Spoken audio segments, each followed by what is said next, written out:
Beijing, the number of deaths from China's new coronavirus epidemic jumped to 722 on Saturday, surpassing the toll from the SARS outbreak on the mainland and Hong Kong almost 2 decades ago.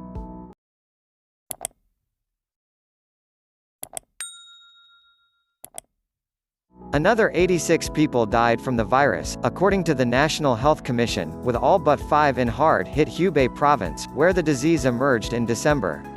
In its daily update, the Commission also confirmed another 3,399 new cases.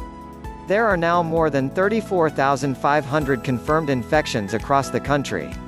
Severe acute respiratory syndrome (SARS), a disease in the same family as the new coronavirus, left nearly 650 people dead in mainland China and Hong Kong in 2002-2003.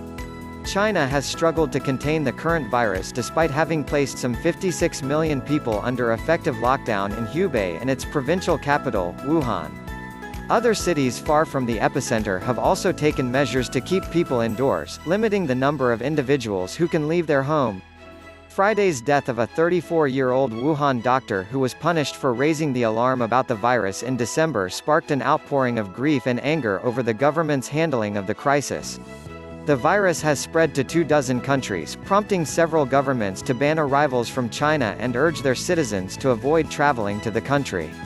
Some have recommended their citizens leave China. Major airlines have suspended flights to and from China. At least 61 people aboard a cruise ship off Japan have tested positive for the new coronavirus, with thousands of passengers and crew facing a 2-week quarantine.